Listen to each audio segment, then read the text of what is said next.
안녕하세요. 오늘은 제24강 함수 두 번째 시간인데요. 오늘은 중학교 때 배웠던 함수 총 정리하는 시간이라고 보시면 되겠습니다. 그래서 중학교 때 배웠던 1차 함수, 2차 함수에 대해서 다 확인해 보도록 할게요.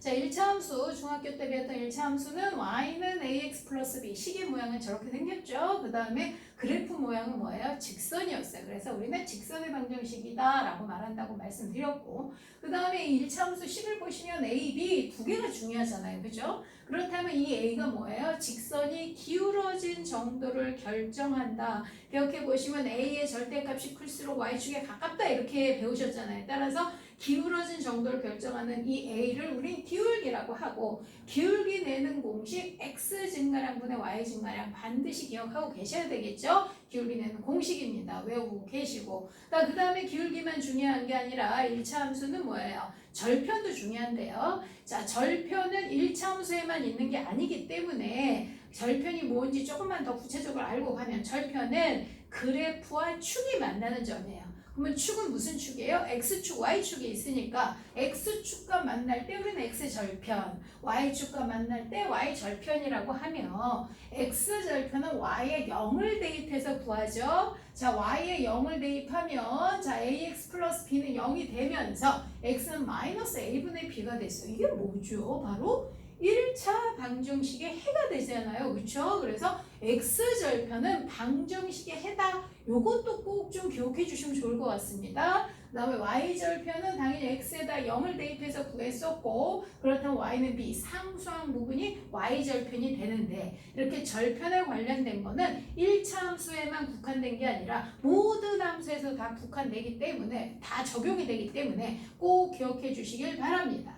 자, 그 다음에 1차 함수의 그래프의 성질을 보시면 이 a 기울기에 따라서 이렇게 a가 음수냐 양수냐에 따라서 좀 다른데, a가 양수일 때 직선이 왼쪽에서 오른쪽 방향 위로 올라갑니다. 이렇게 화살표로 위로 올라간다는 건 증가잖아요. 그래프를 어떻게? 왼쪽에서 오른쪽이라는 말은 x가 증가할 때라는 말이고, 그래프가 위로 올라간다는 말은 y가 증가한다는 얘기죠.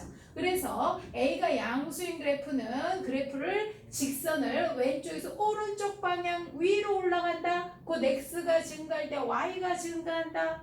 그 다음에 a가 음수일 때는 어떻게 되죠? 왼쪽에서 오른쪽 방향 아래로 내려간다. x가 증가할 때 y가 감소한다. 그래프 성질 너무나 중요하죠. 자, 그 다음에 y절편에 관련된 거는 쉬우실 거예요. y절편이 양수면 당연히 y축의 위에서 만날 거고, y절편이 음수면 y축의 아랫부분에서 만나겠죠. 일단 기울기에 관련된 거 중요하다고 다시 한번 말씀드리고요. 그 다음에 1차 함수에서 직선은 또 평행과 일치에 관련되는 것들이 많이 나옵니다.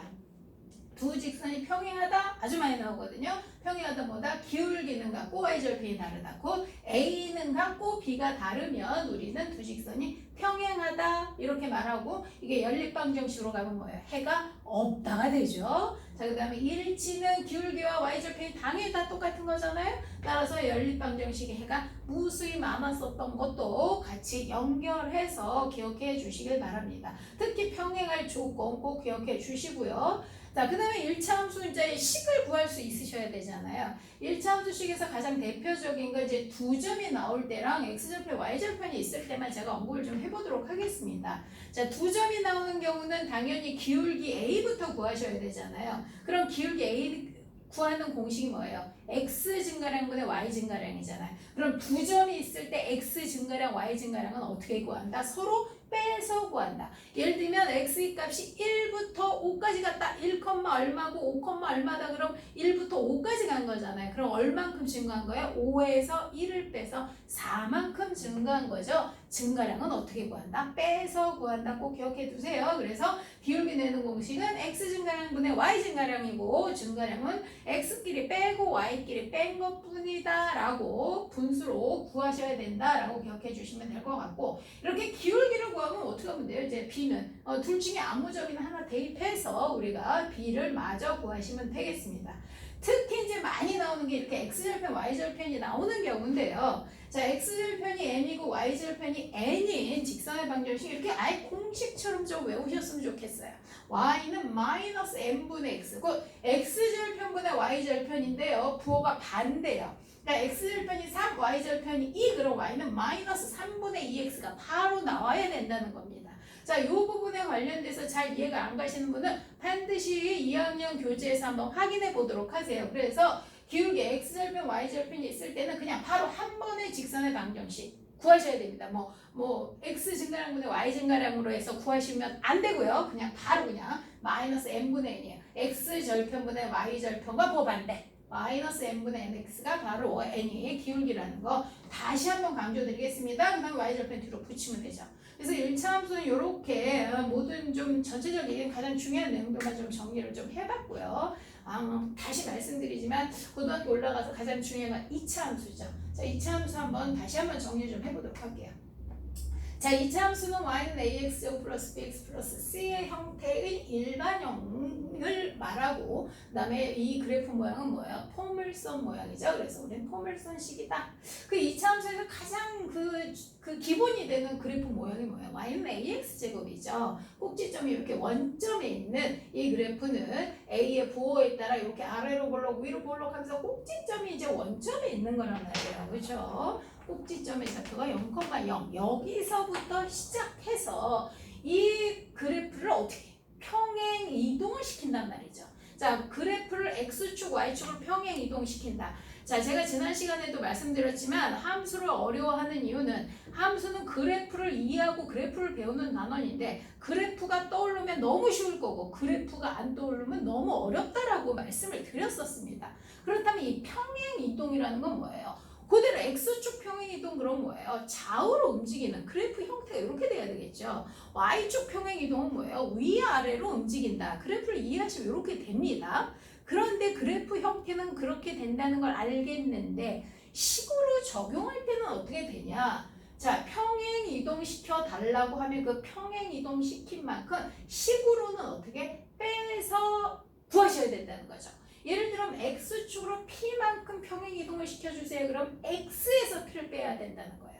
그렇다면 지금 기본형에서 보시면 여기 x가 여기 있지 않습니까? 여기 이렇게 요 x에서 p를 빼서 들어간 게 바로 이게 x축 평행 이동시킨 그래프식이었죠. 기억나실 겁니다. 자, 두 번째 y축 평행 이동은 y축으로 q만큼 평행 이동은 빼지 않았는데요 하시면 안 됩니다. y에서 또 똑같습니다. y 빼기 q예요. 따라서 y 빼기 q가 됩니다. y 빼기 q는 ax 제곱이 되는데 일반적으로 이렇게 쓰는 게 아니라 q를 어떻게 오른쪽으로 도를 넘기죠. 그래서 y는 ax 제곱 플러스 q가 바로 y축 평행 이동이었다는 걸 알고 계실 거예요. 따라서 평행 이동을 한다는 그래프의 형태는 좌우나 위아래로 움직여서 a 값이 절대로 변하지 않고 그 대신에 식으로 적용을 할 때에는 그 평행 이동 시킨 만큼 빼야 된다. 꼭 기억해 주세요. 그럼 왜 빼야 된다라는 것까지 여기서 지금 설명이 불가하기 때문에 이 부분은 복습을 하셔서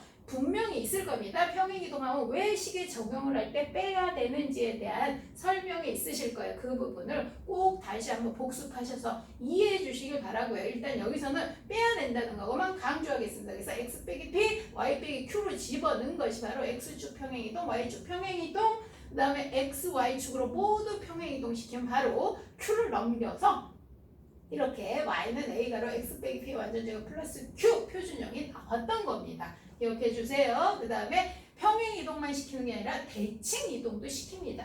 자, 대칭 이동은 어떻게 하는 걸 대칭 이동이라 그러냐면 그래프를 접었다 피는 거라고 생각하시면 돼요. x축 대칭 이동 그러면 x축으로 어떤 그래프를 접었다 폈을 때 왜 그림이 있잖아요. 이렇게 또 이렇게 색칠을 진하게 해서 x축으로 접었다 피면 그래프가 옮겨지겠죠. 그렇게 되는 것이 대칭 이동이에요. 그러니까 x축 대칭 이동은 x축으로 접었다 폈을 때 그래프가 옮겨지는 거.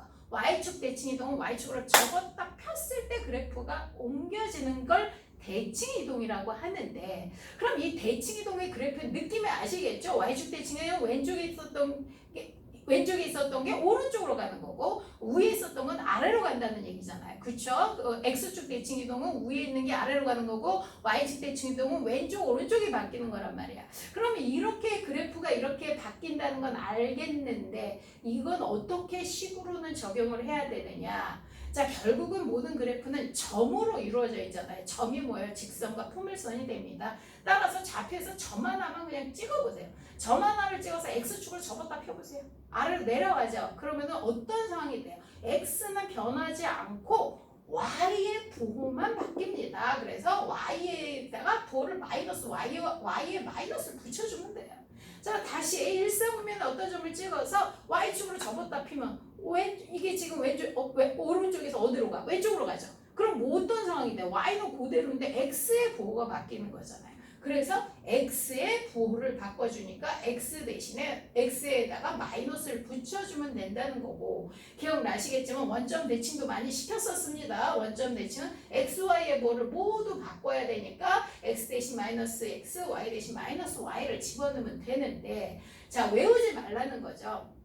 대칭 이동을 시켰을 때 누구의 부호를 바꿨더라 하지 마시고 지금 이해하신 대로 점을 하나 찍어서 X축으로 접었다 피고 Y축으로 접었다 펴서 누구의 부호가 바뀌는지 판단하시면 될 것 같습니다. 그래서 이것도 표준형과 일반형에서 모두 한번 연습해서 한번 해보시길 좀 바라겠습니다. 그 다음에 절편, 제가 여기서도 말씀드렸어요. 자, 2차 함수에서는 절편이 또 중요한데요. 자, 2차 함수도 x절편과 y절편이 존재하겠죠. 자, x절편 아까 뭐라 그랬어요? y에 0을 넣으면 ax제곱 플러스 bx 플러스 c는 0이 되면서 뭐가 된다고? 2차 방정식이 해가 된다 이 말이에요. 똑같죠? 자, 그렇다면 문제는 뭐냐면 이 x축과의 교점이 x절편인데 그게 2차 방정식의 해라면 우리가 2차 방정식이 해의 개수에 대한 것들 공부하셨잖아요. 그 2차 방정식의 해의 개수를 무엇으로 판단한다? 판별식 D가 판단한다 그랬어요. 뭐였죠? B제곱 마이너스 4A입니다. 그 B제곱 마이너스 4AC가 0보다 크면 2차 방정식의 해가 2개가 된다는 뜻이고 그건 X축과 교점, 곧 X절편이 2개다. 이렇게 다 연결해서 외워주시기 바랍니다. 자, B제곱 마이너스 4AC가 0이면 이거는 2차 방정식의 해가 중분이 된다는 거고 그 얘기는 2차 함수가 X축과 접한다는 거죠. 한 점에서 만난다. 다시 또 B제곱 마이너스 4AC가 음수면 2차 방정식의 해가 없었죠. 그 얘기는 뭐예요? 우리가 이 X절편, X축과의 교점이 없다라는 거죠. X축 기준으로 그래프가 위나 아래로 뜬다라고 이해하시면 될 것 같습니다. 이거 아주 중요하죠. X절편, 2차 함수에서는 이 X절편, 2차 방정식의 해, 판별식으로 교점의 개수를 판단하거나 교점에 대한 어떤 조건을 구할 수 있다라는 거 꼭 기억해 주시길 바라고요. 그 다음에 Y절편이에요. Y절편은 이제 상수항이잖아요. 똑같죠? 상수항인데 이 Y절편으로는 뭘 결정하냐면 2차 함수 포물선이 몇 사분면을 지나는지 안 지나가는지 기억해 주세요.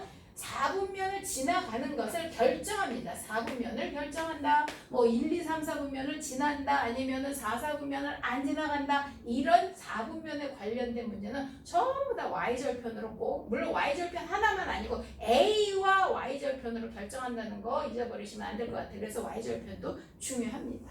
자, 그렇다면 이제 마지막으로 2차 함수식 구하는 거 한번 좀 해보도록 할게요. 자, 2차 함수식은 꼭 조건이 꼭지점하고 한 점이 나온 게 제일 많습니다. 그럼 꼭지점과 한 점 나오면 이렇게 표준형에 꼭지점 PQ 집어넣으시고 요 한 점 대입해서 A 구하시는 거 기억나시죠? 또 축과 두 점이 나오면 P가 축이잖아요. 축 집어넣고 나면 뭐 AQ가 남잖아요. 그렇죠? AQ에 대한 연립방정식 두 점을 대입해서 AQ에 대한 연립방정식으로 푼다. 기억나실 거고 그 다음에 이제 세 점이 나오는 것 중에 X절편이 2개면 다시 강조합니다. X절편이 뭐라고? 2차 방정식의 해잖아요. 그러니까 2차 방정식의 해처럼 이렇게 X 빼기 알파, X 빼기 베타 이렇게 인수분해해서 집어넣으시고 남아있는 한 점을 대입해서 A를 구하시면 되는 겁니다. 자, 그 다음에 세 점이 나올 때에는 반드시 요거 지금 뭐죠? Y절편이죠. Y절편. 그래서 Y절편 C는 바로 대입하시고 나면 나머지 두 점을 대입해서 A, B에 대한 연립방정식으로